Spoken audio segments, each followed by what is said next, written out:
see people come into my office with nothing, just a dream, and asking, Fernando, how do I start it? And we take by the hands, and now we see a lot of successful companies, successful people, although I think success is different in each one's mind. If someone comes here just to make enough money to educate their kids, it's success, all right? If someone comes here and build an empire, it's success. So I just believe that the Brazilian community always comes here to make themselves better. Nobody comes here to take advantage of the system.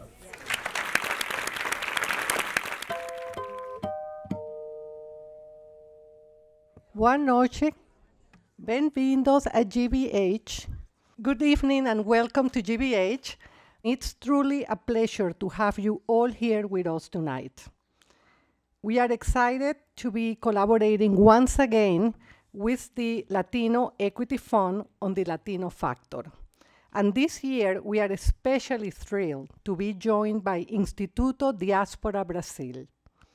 When Javier Juarez from the Latino Equity Fund reached out about this year's event and shared the idea of centering the conversation on the Brazilian community, we immediately said yes. The Brazilian community is such a vibrant and essential part of Massachusetts, bringing energy, culture, creativity, and impact across so many areas, from business to food to the arts and beyond. And that's exactly why conversations like this matter. So it is my pleasure to welcome Samau Arenas. Well, I'm going to try. Muito obrigada por estarem aqui. Yeah? Yeah.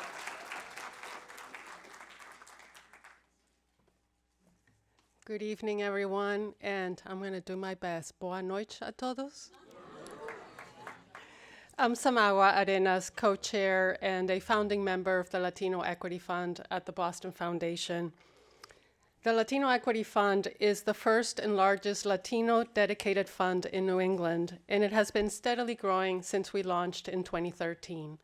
Since our founding, we've supported 95 organizations working to amplify Latino voices, invest in community-led solutions, and expand access to opportunity across the region. It's an honor to welcome you to tonight's Latino Factor, which really shines a light on a vibrant part of our broader Latino community, the Brazilian community. And thank you to the tabling partners for being here and doing the work that you do day in and day out to support our communities under really hard circumstances. Over the past 3 years, the Latino Equity Fund has distributed more than $225,000 to Brazilian-serving organizations as part of our commitment to growing philanthropic investment in the community. So I want to recognize our current Latino Equity Fund community partners, Elaine Mendez of Revival Chelsea, Lenita Reason of the Brazilian Worker Center, Mara Quinlan of the Brazilian American Center, Paulo Pinto of MAPS. And a special thank you to Álvaro Lima and Mariana Dutra, co-founders of Instituto Diaspora Brasil, for their leadership and partnership in this work. We're also honored to welcome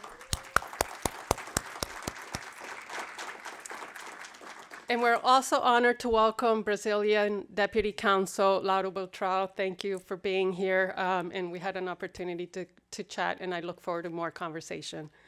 So here we are, and at the Latino Equity Fund, our work is grounded in a simple belief. When we invest in Latino communities, we invest in the future of Massachusetts.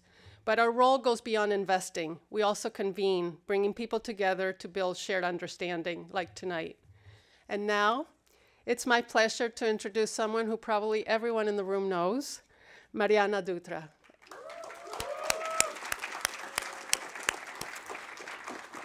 Mariana will ground us in the data and help set the stage for the conversation ahead. Thank you.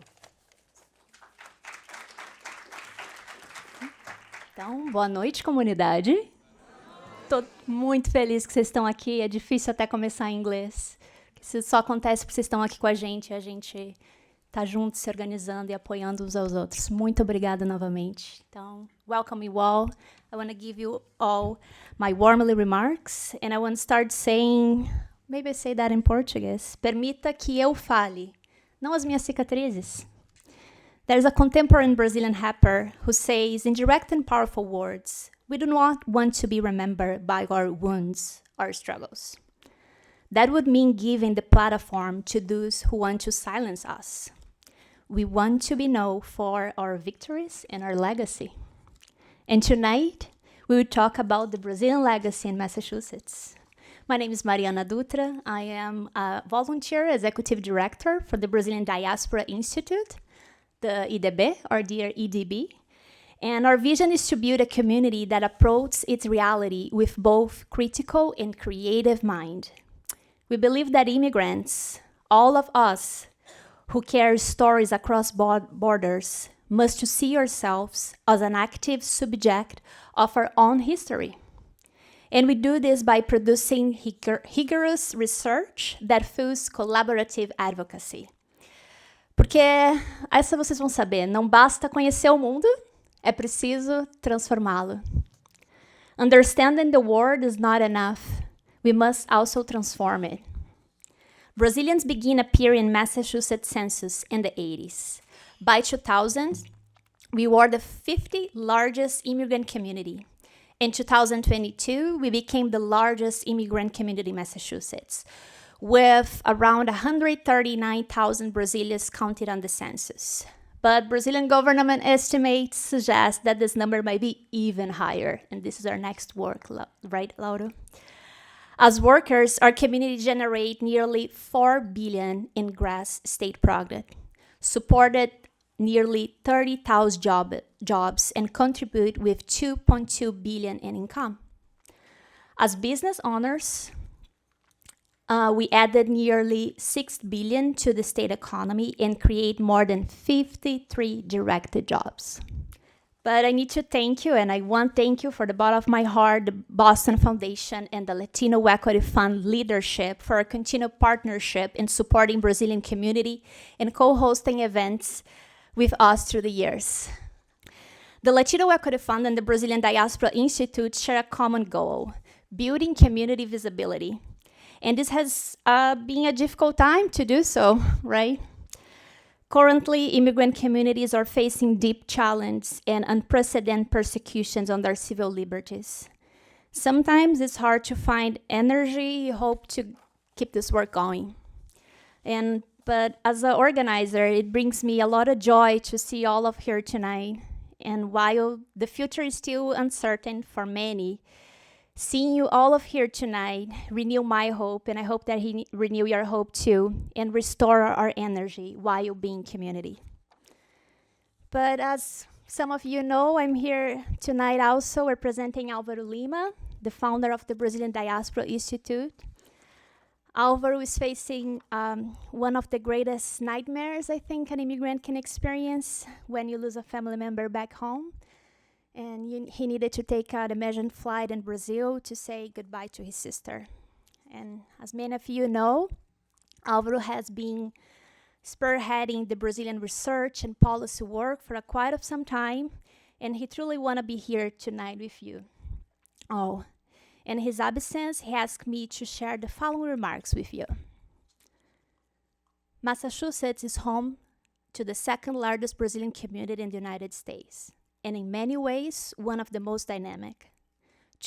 Today, Brazilians represent the largest immigrant group in the Commonwealth, Massachusetts, and their presence is felt across every dimension of our shared life. They contribute not only economically, but culturally, civically, and increasingly politically. Their impact is visible in our neighborhoods, our institutions, and our public life. Economically, their contribution is profound. As workers, entrepreneurs, investors, consumers, taxpayers, Brazilians are an essential part of the Commonwealth, vitality and growth. Last year, in an event like that at the Boston Foundation, some of you were there, I think most of you, we celebrate our community-based organizations for the first time in a very long time. Those organizations are fundamental to our lives. They sustain our communities, preserve our identities, and provide the support systems that help people navigate a new society. Tonight, we turn our attention to another equally important pillar of our community.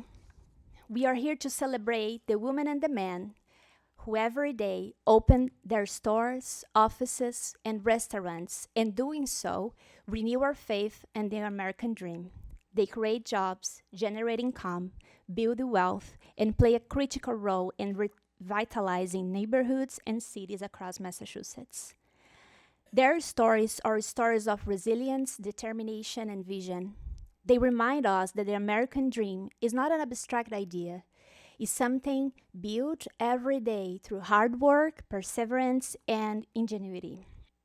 And perhaps most important, their stories remind us of something deeper, that behind every business, every storefront, every success, there is a journey of courage, sacrifice, of leaving something behind to build something new.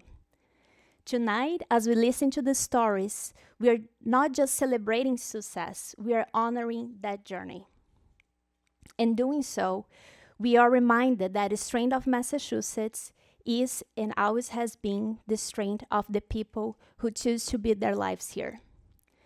Alvaro says, I'm looking forward to watching the record at this program and see you all when I'm back home. And I know that André is here, Álvaro's sons, and I want to thank you here for being here. Quero que você saiba que nós estamos sentindo muito a falta do Álvaro aqui essa noite, mas nosso coração está com ele. Our prayers are with your family at this moment, and we are looking forward to have Álvaro back home.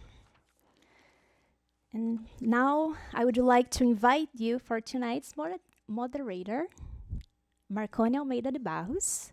And for those who don't know him, Marconi has an impressive journey that started at the Brazilian Immigrant Center, Miracle Elysian, the Massachusetts Office for Refugees and Immigrants, and the Massachusetts Attorney General's Office.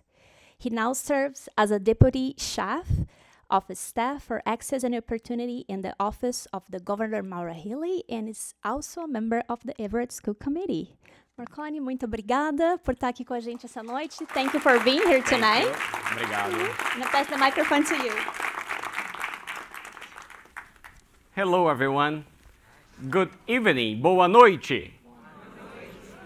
Before we start, we're going to turn into our cell phones and put in a little silence to our great Brazilian friend, WhatsApp. So we're going to give a break to our great Brazilian friend WhatsApp for about half an hour, 45 minutes, so they are not in contact with us all the time. I am thrilled to be here, very thankful, obrigado a todos por estarem aqui presente conosco. Nós temos painel maravilhoso nessa noite, so I'm thrilled to be here this evening. We have an amazing and outstanding panel that will share with all of us all about the Brazilian community, but especially, which is the focus of our discussion tonight, about business, entrepreneurship, how to succeed as Brazilian, as an immigrant in the Commonwealth. Tonight, we will celebrate strength, resilience, and entrepreneurial spirit of the Brazilian community here in Massachusetts. So the Brazilian community is not only working or contributing to our state, but building, leading, and shaping the future of our economy. Tonight, we'll hear from this remarkable group of individuals that I will be calling each one of them to the stage.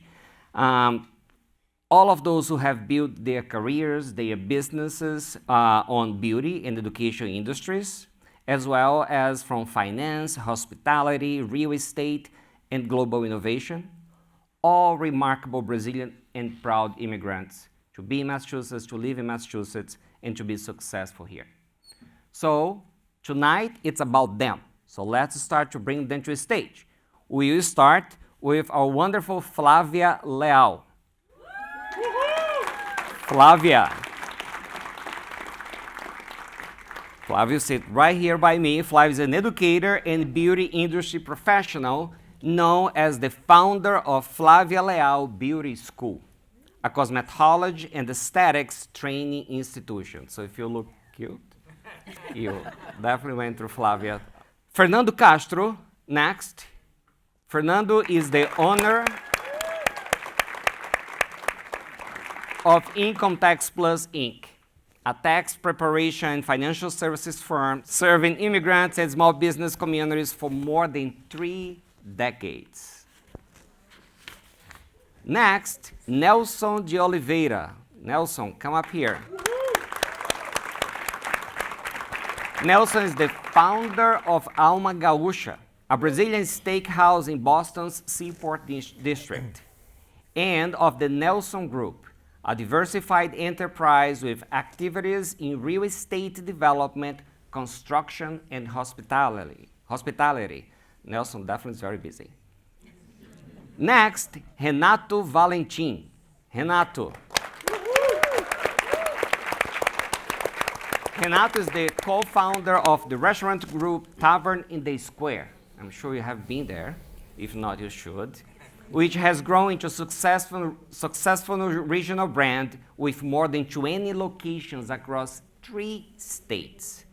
In addition, he's also active in the construction sector, real estate, and development ventures. He is also the owner of the Boston City Football Club. Hello to the World Cup. Thank you, Renato. Last but not least, Manuel Mendes. Manuel is a co-founder and global managing director of the Boston Innovation Gateway. Manuel has already led more than 200 projects worldwide, spanning strategy, business development, and operations. Manuel is also the executive director of the IXL Center. So a round of applause to our great panel tonight. We will have a few questions to each one of them. And each one of you will have 2 minutes to answer each of those questions. And we are doing, those who are here with us, you cannot see, but we do see that it's a big clock in front of us here, counting the time. So tonight, we are not doing this on Brazilian time. We are doing this on American time. So there will be 2 minutes for each answer, and there is not going to be a beep, but it's going to be my eye, look at you, and my microphone say, thank you so much. That means it's time to end your answer.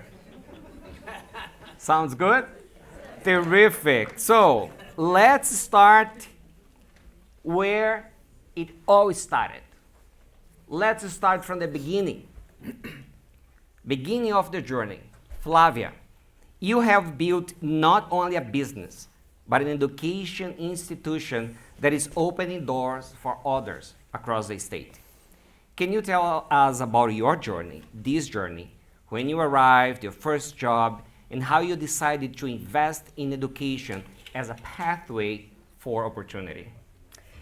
Yeah, I was always in love with education. I went to college in Brazil. When I first arrived here, I had to leave at the 4th semester. I was going for early education in Brazil. And I always loved education. So everything I did, I was always teaching people how to do it. I was always leading people. And so when I first arrived, I went to work as a cleaner, and I became the leader, as you know. So I was driving the car, I was driving the girls to clean the houses. I worked as a newspaper delivery person and as a courier, and then party decorator, and I went to take a few classes in real estate appraisal, general contractor, and sales. So I got into real estate business. And the school didn't happen until 10 years after I arrived. And I was teaching makeup here and there, doing makeup after I lost some of the things I had in 2008, 2009, including both of my parents. I lost both of them, and I had to reinvent myself, so I was doing makeup. And that's how the school started. I caught myself teaching people how to do makeup while I was doing it. So I started teaching classes, and so I went to get the school licensed, and that's how the school started in 2010. Terrific. As we say in Portuguese, ela fez muito. Right? Fernando. Everyone knows Fernando, right? Fernando, you have been serving the community for decades through financial services. What was your path when you first arrived? And how did you build the trust, especially in this area, with the immigrant community? Okay, my path was arriving in Roanoke, Virginia in 1988. Okay, March of 1988. Who would work as a dishwasher as a Brazilian? Okay, started in a restaurant, did dishwashing. A friend of mine told me you should go to Massachusetts.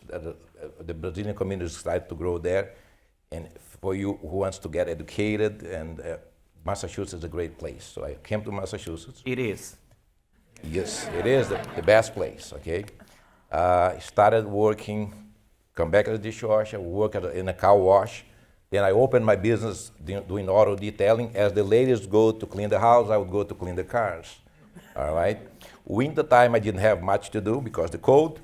I decided to research and educate myself on the financial services and taxation in the U.S.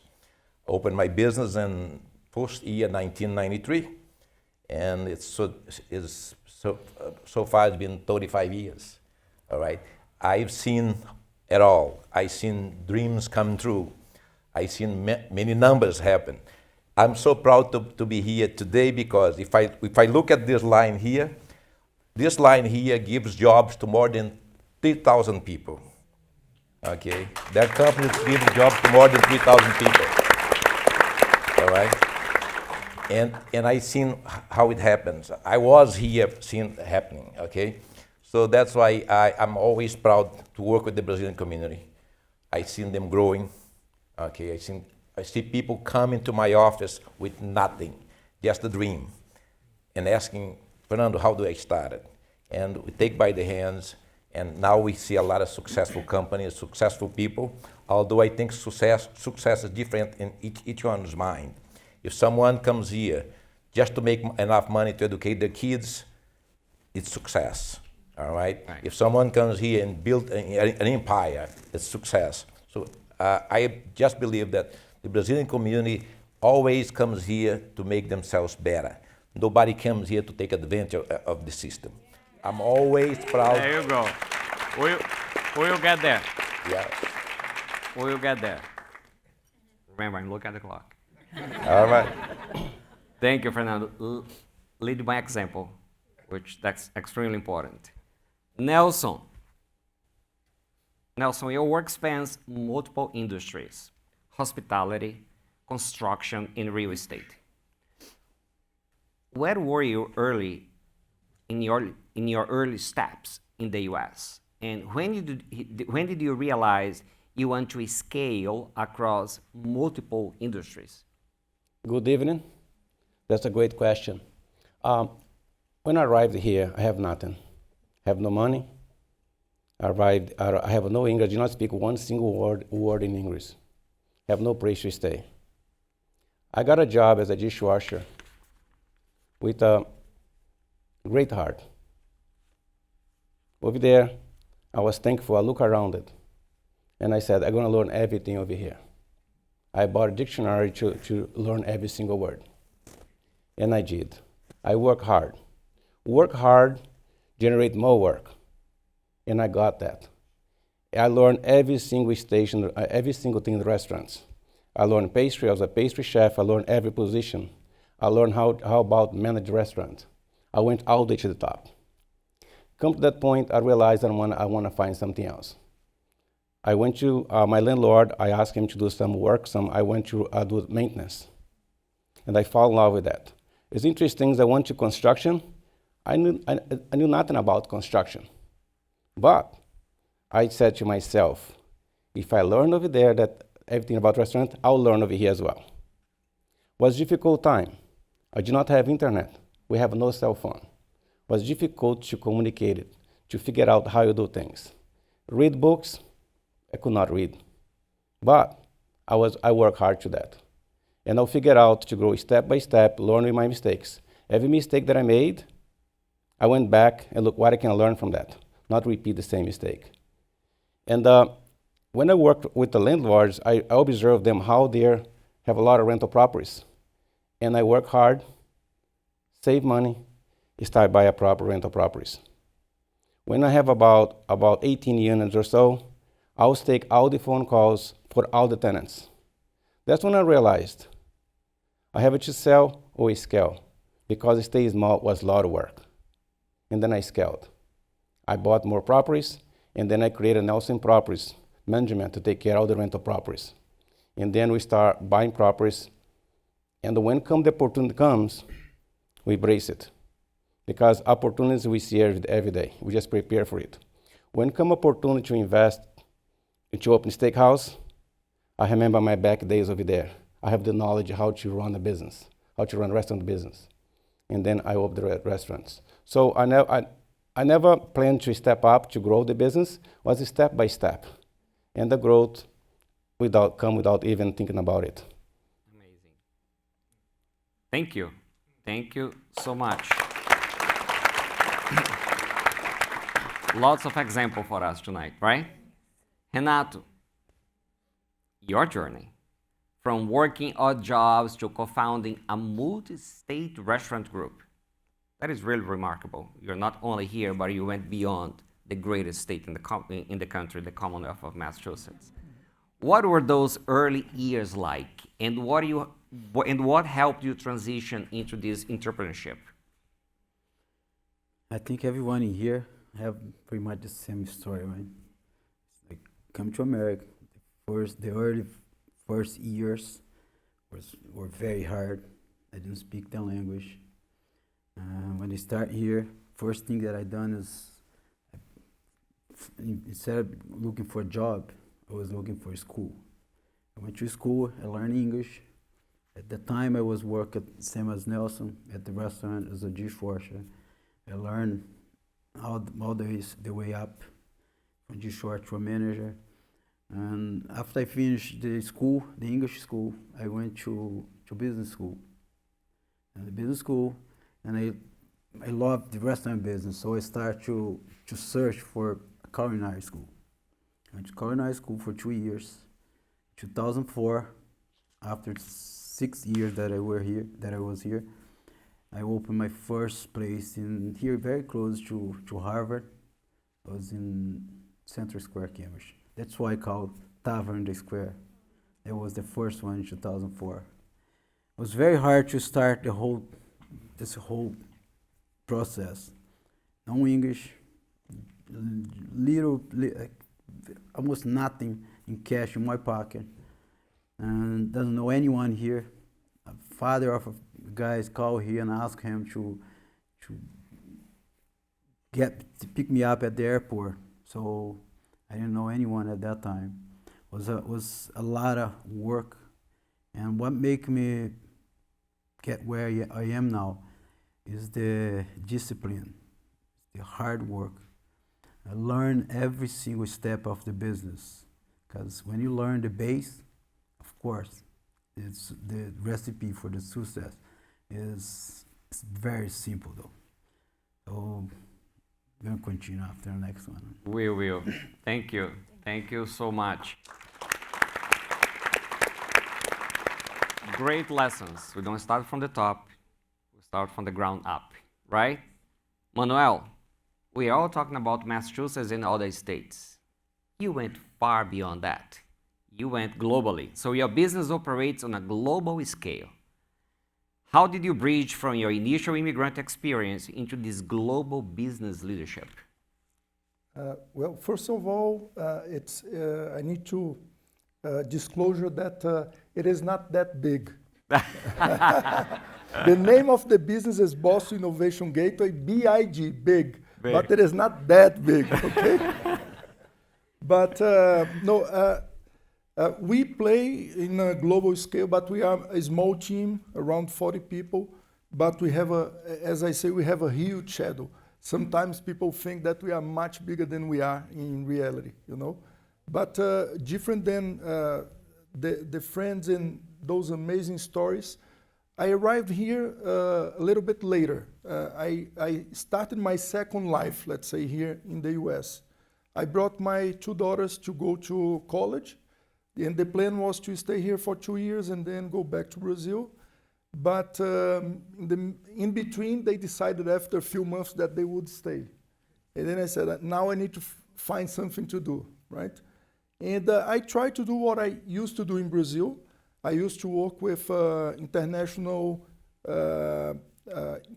investment funds investing in real estate in Brazil. I used to raise money in Europe and invest in real estate in Brazil.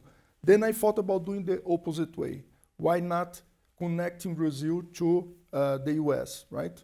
And then I wrote a thesis during my MBA about how to make Brazilian companies successful to land in the US. And the rest is history. I've been here for 13 years, now helping companies not only from US going to Brazil, Brazil going to Europe, but everywhere. We are operating more than 20 countries right now. And it is small, more than 20 countries. It's small. 40 people. Terrific. Well, thank you all for this first set of questions. Those are all powerful stories, diverse stories, and inspirational ones, right? If we are, perhaps some of us thinking about starting, we have these examples to get there. Now let's talk, because everything is, oh, beautiful. Now I am in 40, I have a team of 40, I am in 20 countries, but there are challenges, right? There is always challenge. So let's talk a little bit about challenge. How you overcame those. Flavia, you. Building a school means navigating both business and regulatory framework. It's not only open, but there is a regulatory process. How did you manage this? Hiring the right people to do everything that I don't know how to do. And so I have a great team. I always focus on getting people that would know how to do the things that I either don't know how to do or don't like to do. I love people. I like to be out there. I have these great ideas, and I always need people to make them happen. So this was my secret always, and I still have people that have worked with me for 11, 14, 13 years. So I have a great team. That was my secret. That's amazing. See, if you're working for someone for 13 years, I worked for my boss for the past 11. So that means you really like the person is good. By the way, I want to mention that I'm here with a colleague of mine, a good friend, who is the Governor's Director of Multicultural Media, Valentina Amaro, who is here with us. Thank you, Valentina, for being here as well. Well, we have challenges for everyone. And these challenges, those are challenges that happen when we are opening a business, when we are in the process. So Fernando, from your work with immigrant clients, what are the biggest financial barriers that entrepreneurs face when trying to start or grow a business?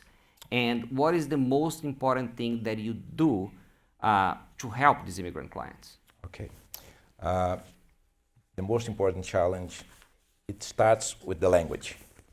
Okay, people, in order to function, in order to make money, they got to speak English. Okay. Number two, finance. People need money to open business.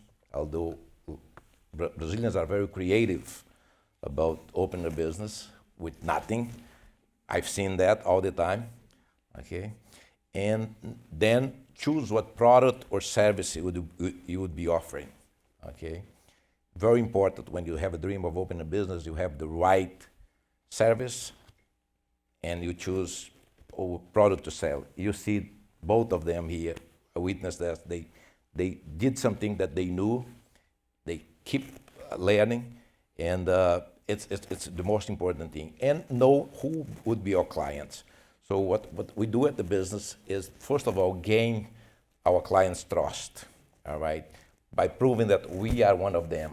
I still have in my desk a picture of me cleaning cars. I have to engage, and I'm like you. I started from nothing.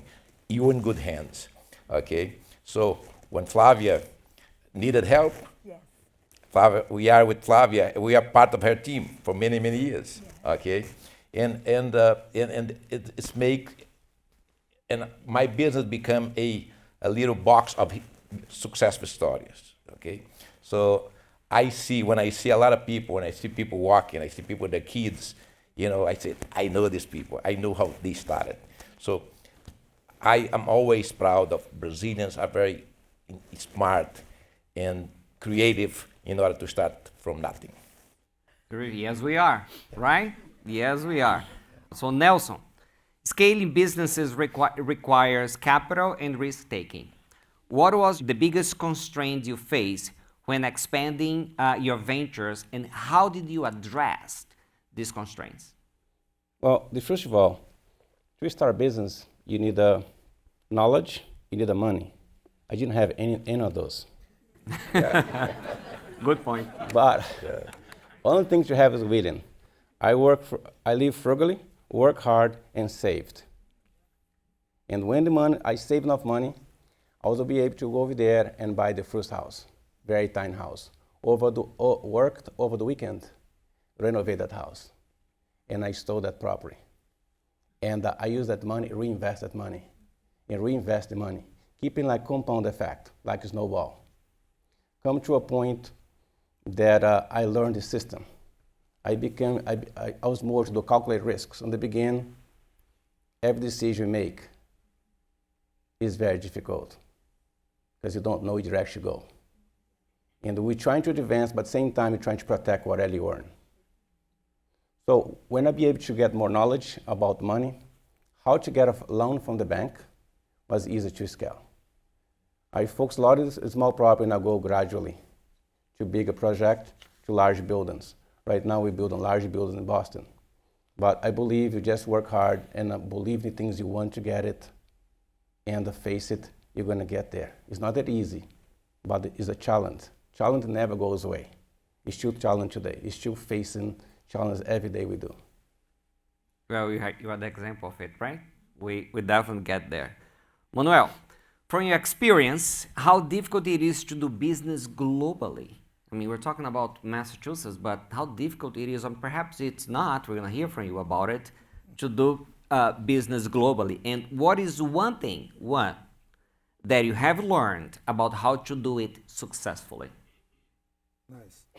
So I think most of us that are here today are thinking about building a business in Boston or in the US. Some thinking about going abroad, right? But maybe a few.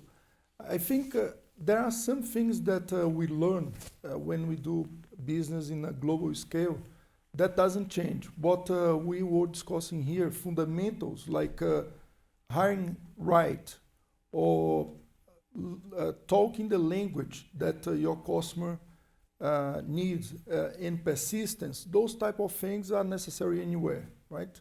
One thing that, if I can summarize one thing that I believe is different is that when you work globally, you need to have, you need to be more open for partnerships.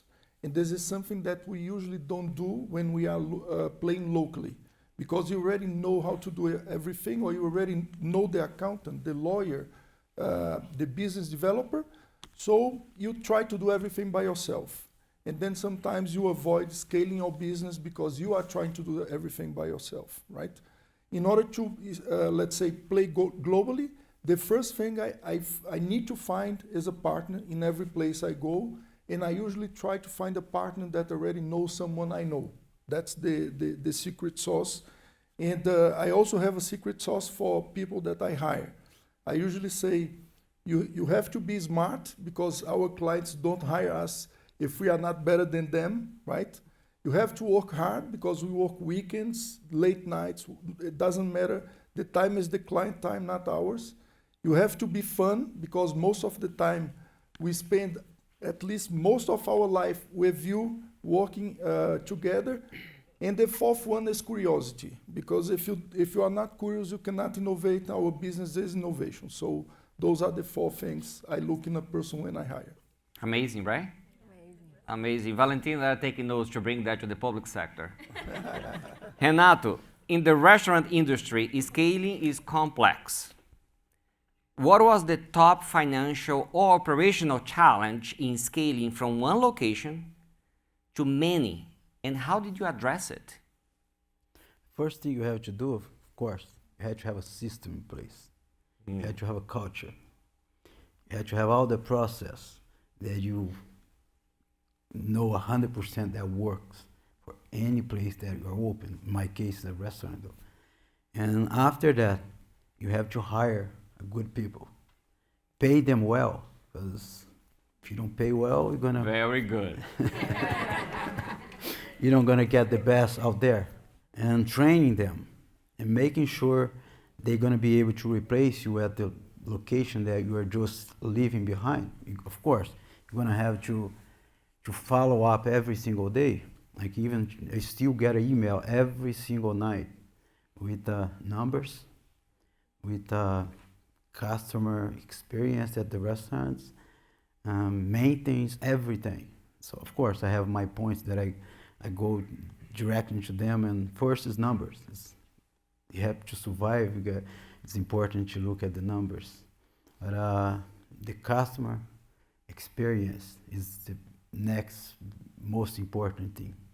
So we have everything. You're teaching and training everyone at our places to making sure the clientele is going to have a great experience in the location. And that is, it's not very easy, because right now we have probably close to 5,000 employees. And to get all them training across from 4 states, it's not that easy. But again, you have to create culture, process, and train everyone, and hire good people. That's that's the secret of to scale this to this side. There you go. So you know where to work. He's gonna leave here in the end and just run away so we don't get his emails after he said that he pays well. Terrific. Thank you so much. So we are living in difficult times. You wake up in the morning and you try to figure out what's going on today in the media, what's going on today out there, not only in the US, but throughout the world. But we can't be also all the time thinking about challenge. We also have to think about opportunities. So let's talk about opportunities. Brazilians want to know about opportunities. That's how successful you all are. You gave yourself opportunities and you took advantage of opportunities, right?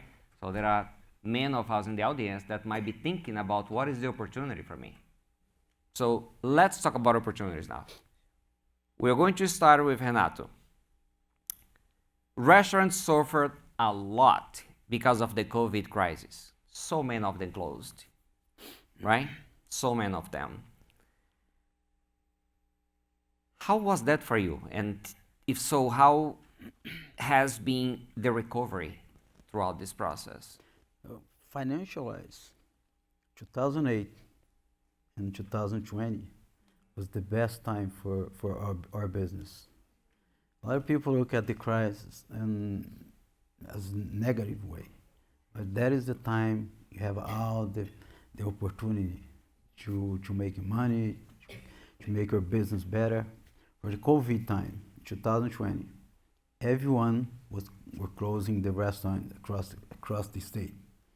What we've done is we have some locations that we need to work on it to make them better, renovation.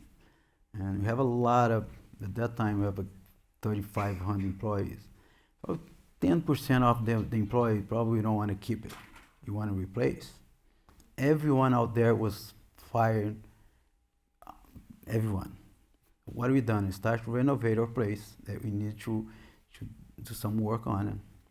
Went out there, we fired all the employees that we don't want to keep after, because we know everything's going to go back. Mm-hmm. That's not going to be forever. And went out there, and you know our competitor. You know what they have better for staff, and you hire all them. You hire more than you fire, because we know when everything starts to open up, you're not going to be able to keep up. It's going to be like a crazy market out there. Everyone wants to go out to eat, to drink, to have a good time. Give hugs, Yeah. right? 100%. And Brazilians give hugs, right? And what you done is when pretty much all the tables at the restaurant, you went to a manufacturer. You buy pretty much the whole manufacturer, plexiglass. You wrap all the tables. So when you open, everyone was open up. You had to have like every 3 tables you can sit one. Or on our place, you can set every single table. Everyone, every or other restaurant doesn't have a staff to serving people. You guys remember that? When you get to the restaurant, they say, "Oh, you can't serve. You have no You have to kitchen, wait. no server." So we have all that. You prepare ourselves. We spend some money at that time. We invest in that money to prepare ourselves to reopen, and that was the biggest time, the biggest success that we have in our business. And after that is just pretty much from 2020 to now, you double our numbers, our revenue. Taking a crisis and turning that into opportunity. That's the Brazilian way, right? And right now is you just merged into the big private company, private equity in the US. So right now we're close to $500 million revenue, and across the whole West. Okay. Amazing. If you need to do your tax, you can go to Income Tax Plus. Nelson, where do you see the biggest opportunity for business expansion, real estate development for Brazilian entrepreneurs? Let's say that they are thinking about now. Well, there's opportunity out there, not just for the Brazilian, for everyone willing to put hard work. When I drive down the streets, some areas, every single old house I see it, every vacant land, I see opportunity. And the thing invest in real estate depends how much money you have to invest, how much risk you're willing to take. Depends the size that project you can buy. Start small and keep going up. In real estate, there are 3 things that are really considered, I think everybody should consider.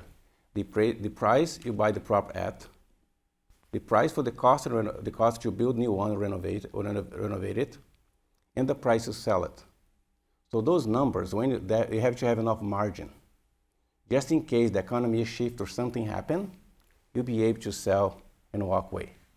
The investment real estate, on the bottom line, I'm looking at, you don't want to go there and lose money. So you have to do a start in your area. You have to really understand your area. You try to invest in that area that you like, that you're good for it. Some cities over here, some areas that I see upcoming. I see Ulster's become upcoming area. I see some part of Dorchester, and I see Brockton. Some of those cities over there. Those cities over there, especially Brockton, they have a transportation, they have a transit direct to Boston. To live in Boston right now becomes so expensive. And these people move out, outsource a little bit of the city. So if you have a public transportation, you have the numbers work, that's what it is. It's a game. More you get there, more experience you get it, and be able to make a smarter decision about investments. Amazing. I love that when I see an empty building, I think there's an opportunity right there. Yeah. Right? Mm-hmm. Like thinking about 24/7. That's awesome. Flavia, where do you see opportunities for growth in the beauty and education sectors, especially for immigrant entrepreneurs in Massachusetts? What I see happening now in the world makes me believe that the next, there will be a huge growth, a massive growth in the beauty and wellness industry in the next 10 years. And the more the technology and the AI grows and becomes more searched for, more people need to be taking care of themselves, and more people will search for massage therapy, which we form professionals in massage therapy, in wellness, in Reiki, in all like hot stones and and facials and myofascial massages, like all of these things. People want to look better. People want to have someone taking care of themselves, and it will grow massively in the next 10 years. So I see that the Brazilians, what I've seen in these past 16 years is that the Brazilian, especially women, now more men are searching for our classes, but the Brazilians, they love beauty. Most of them have already had some experience in beauty, in the beauty industry in Brazil, and they are good at it. They are great at it. So Are we? the best ones. So more and more American spas are sponsoring them for those who are taking classes. They're on student visa. We offer the student visa to the beauty professionals, to the beauty students through the M1 visa. And the M1 visa is a professional visa. So as soon as they find a sponsor, and they can work while they are going to school, they can get the license and they can go to work. So many of them find a job offer very easy because they are good at it. So I see a huge growth in the beauty industry, especially for the immigrants in the next 10 years. We all want to look cute, right? Yes, we do. Nothing wrong with that. I'm going to tell you very quick stories off the script, but my sister-in-law, who is in this industry, lives in Sergipe, which is the smallest state of Brazil. And she called me the other day and said, "Do you know Flavia Leal program?" I was like, "Where did you learn about Flavia Leal?" "Oh, here in Sergipe, everyone knows about Flavia Leal." God, that's awesome. So, I'm gonna cry now. So you go to Renato, will work really hard, and you go to Flavia and have a whole, right? Even live relax. Manuel, looking ahead, which industries or sectors offer the most opportunity for immigrant entrepreneurs? Well, let me try to answer in a different way. Okay. If you think about companies from Brazil that are expanding to the US, let's say, Brazil has some things that US knows that we are better off. Let's say beauty is one of them, biomedics or food and beverage. So we are strong in some things.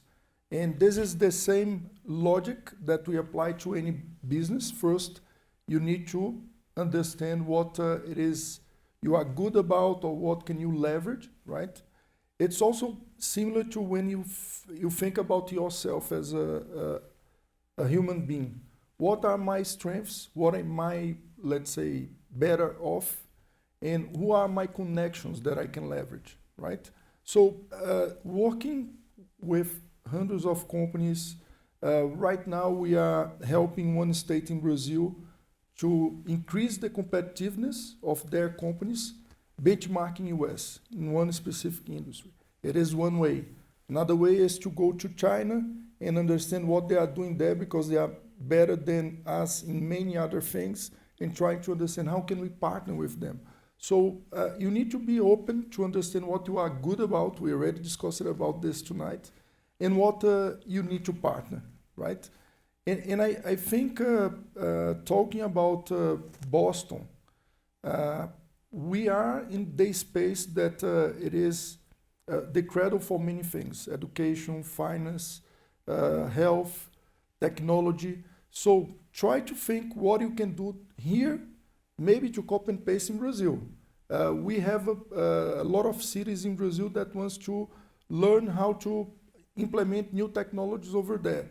And each one of you might have a parent or a friend that is in a position in Brazil that might want to talk to you about it. So there are so many opportunities, and especially talking about service. The future, AI is coming and everybody's talking about AI. We've been listening a lot about it. But in the end, what the future is more about entrepreneurship and less about, let's say, science and technology will always play a big role, but the ability to start learning different and new things is more important, because the jobs we have today, they will not exist tomorrow. So better for us to start thinking differently, and the entrepreneurial mindset is what it will make a difference. Sorry if I took too long. No, you didn't. Terrific. And remember, we are in Massachusetts. That's Yes. where all it starts. We are commemorating this year Massachusetts 250, right? So 250 of this country.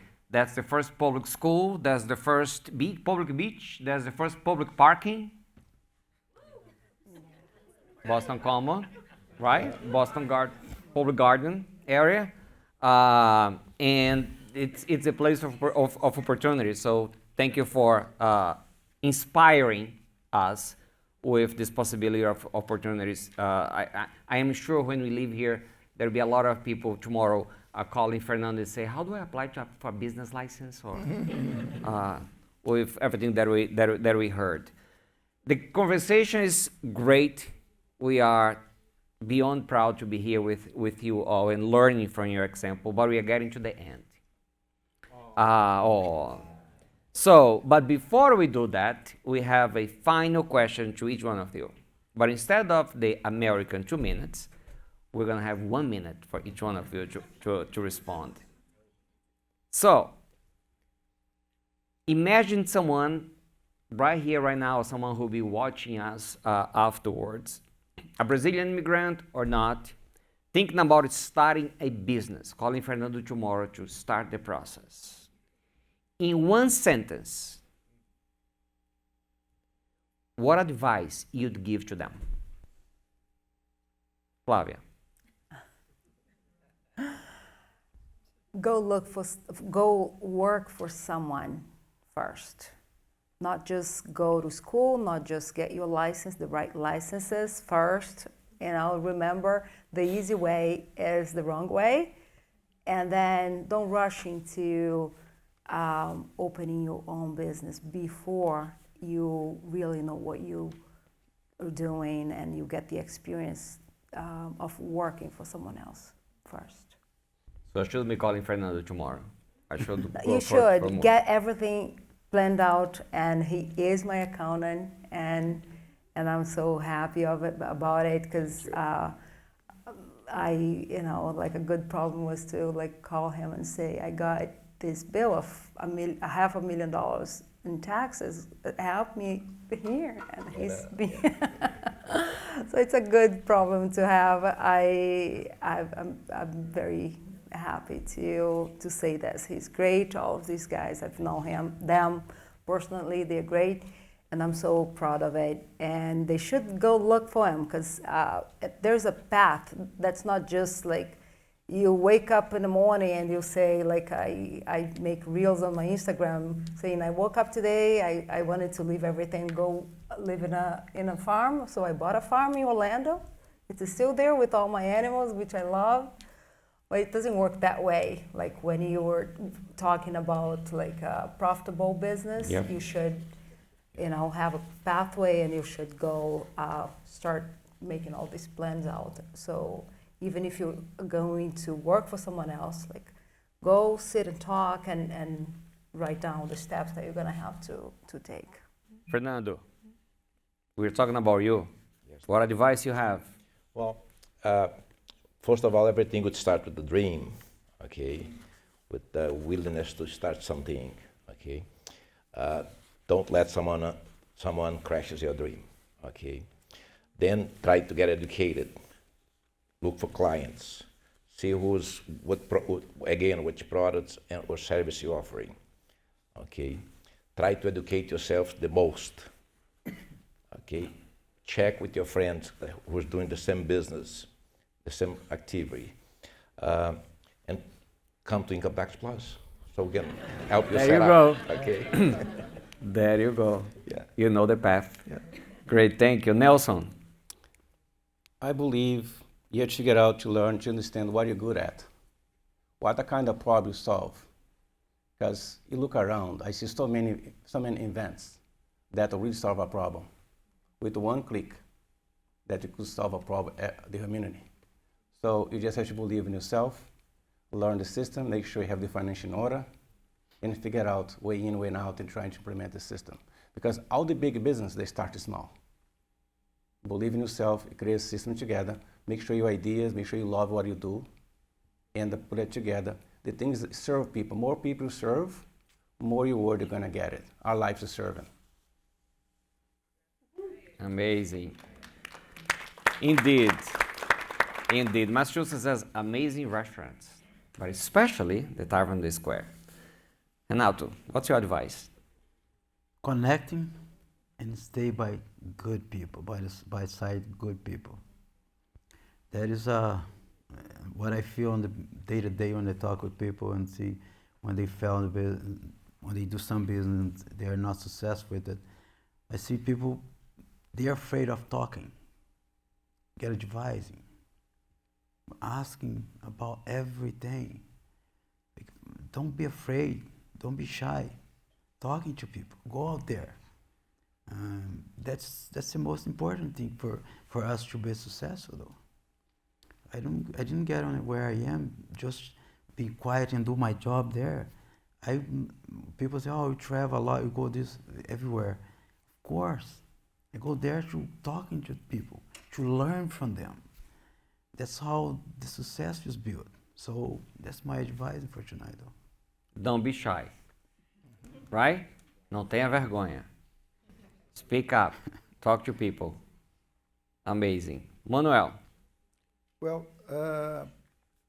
I started my first business. I was 15 years old, and Just yesterday. Just yesterday. And people who knows me, sometimes they say, you are too fast. I am really fast. I do a lot of things at the same time, but just because I have partners. And my first business, I asked my dad for money to start the business idea, and he knew I would do it anyways. So he decided to help. But he said, I have only one condition. You need to find a partner older than you and smarter than you, and I will give you the money.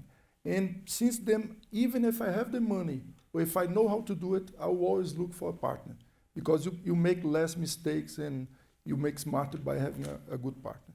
It has to be older than you and smarter than you? Nowadays, not anymore. Nowadays, no. Okay. Nowadays, I'm working with a lot of 20 years old kids. They are amazing. Terrific. Folks, how amazing are they?